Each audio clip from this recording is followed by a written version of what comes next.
और विधानसभा के मानसून सत्र में चर्चा में नेता सदन योगी आदित्यनाथ ने नेता प्रतिपक्ष अखिलेश यादव के उठाए गए मुद्दों का समुचित जवाब दिया। सदन में दुष्यंत कुमार की एक कविता सुनाते हुए सीएम योगी ने अखिलेश यादव पर करारा तंज कसा।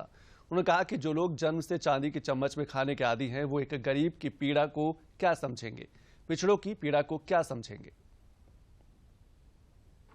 महोदय, दुष्यंत कुमार ने एक बात कही थी कि तुम्हारे पांव के नीचे कोई जमीन नहीं, कमाल यह है फिर भी तुम्हें यकीन नहीं।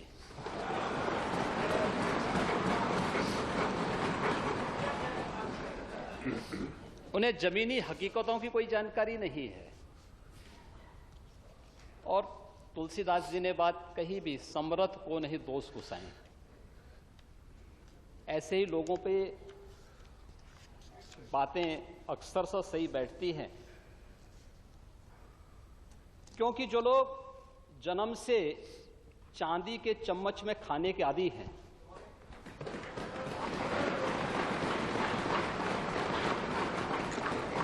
वे गरीब की समस्या को क्या समझेंगे, एक किसान की पीड़ा को क्या समझेंगे,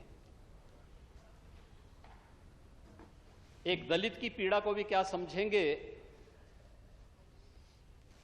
और अति पिछड़ों और पिछड़ों के साथ क्या इन्होंने व्यवहार किया था, ये किसी से छुपा हुआ नहीं है।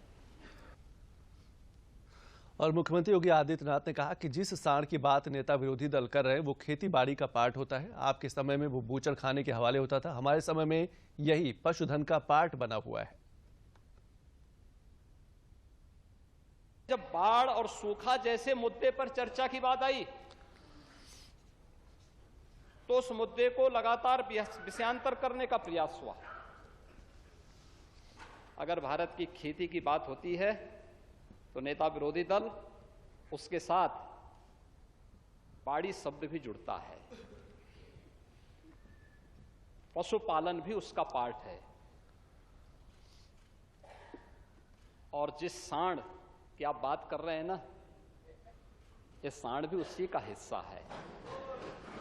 आपके समय में ये बूचड़ खानों के हवाले होता था, हमारे समय में यही पशुधन का पार्ट बना हुआ है। और राज्य में सूखे के हालात और बाढ़ की स्थिति पर मुख्यमंत्री योगी आदित्यनाथ ने जवाब देते हुए कहा कि यूपी की स्थिति देश के अन्य राज्यों से काफी अच्छी है। यूपी देश का और दुनिया का अकेला ऐसा भूभाग है जहां 86% भूमि नहरों, सरकारी और निजी नलकूपों से सिंचित है।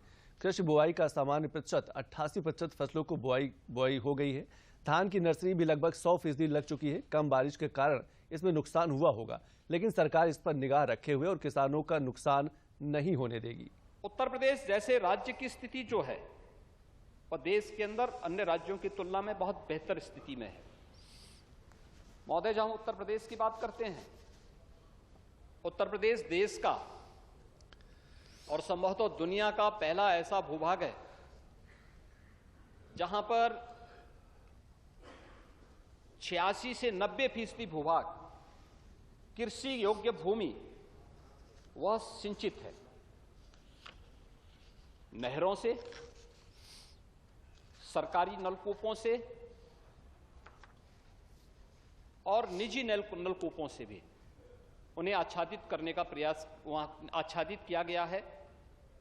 और उसी का परिणाम है कि अगर हम देखेंगे तो अब तक कृषि जो हमारे पास जो डाटा है उसके अनुसार हम देखेंगे तो कृषि बुवाई का जो सामान्य प्रतिशत है वह लगभग 88% फसलों को किसानों ने उसकी बुवाई हुई है। और धान की नर्सरी भी लगभग 100% नर्सरी अब तक लग चुकी है। हाँ, उस पर कम बारिश के कारण या अन्य कारणों से थोड़ा नुकसान जरूर हुआ होगा। उस पर सरकार अपने स्तर पर सरकार की कार्रवाई आगे बढ़ रही है।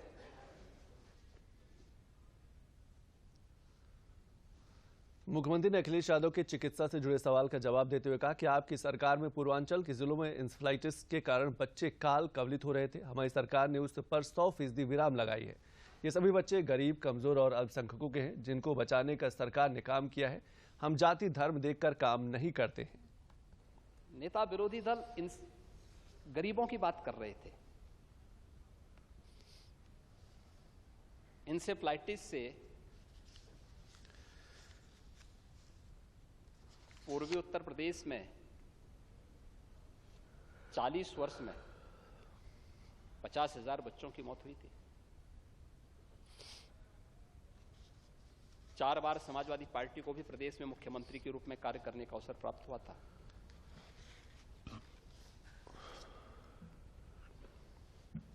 नब्बे फीसदी जो बच्चे थे मरने वाले, जो असमय काल कल्पित हुए, वे दलित, अल्पसंख्यक और अति पिछड़ी जाति के थे। क्या यहां पीडीए नहीं था क्या?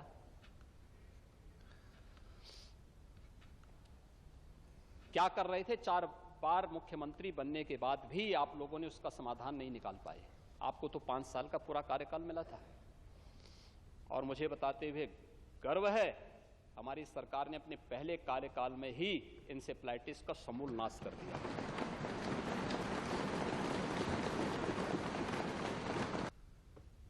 और मुख्यमंत्री ने नेता प्रतिपक्ष के वृक्षारोपण के सवाल का जवाब देते हुए कहा कि हमारी सरकार कागजों पर वृक्षारोपण अभियान नहीं चलाती है। जिन्होंने यह किया है वह विपक्ष में बैठे हैं। हमारा उद्देश्य है कि जब प्रदेश 1 ट्रिलियन इकोनॉमी पर पहुंचे तब प्रदेश का वन क्षेत्र 9% से बढ़कर 15% हो।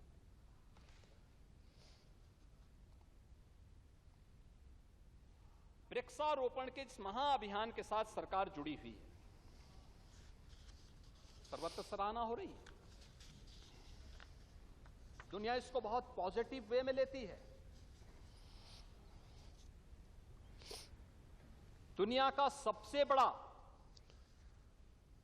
जो राज्य है, दुनिया के लिए वह कार्बन इमिशन में कितना योगदान दे रहा है, यह जानने की एक रुचि है। लेकिन नेता विरोधी दल को लगता है कि ये सब फालतू है, ये सब कागजों में है। प्रदेश के अंदर 2017 से लगातार हम लोग इस दिशा में कार्य कर रहे हैं। 2017-18 से लेकर के 2022-23 यानी गत वर्ष तक हम लोगों ने 131 यानी 131 करोड़ 98 लाख पौधों का रोपण किया है, जिससे 54 लाख मीट्रिक टन कार्बन अवशोषण में भी मदद मिली है। और प्रदेश सरकार के द्वारा जो लक्ष्य रखा गया है कि जब उत्तर प्रदेश $1 ट्रिलियन की इकोनॉमी बनेगा, उस समय तक प्रदेश के वन आच्छादन को 9% से बढ़ाकर के हम 15% तक ले जाने का काम भी करेंगे।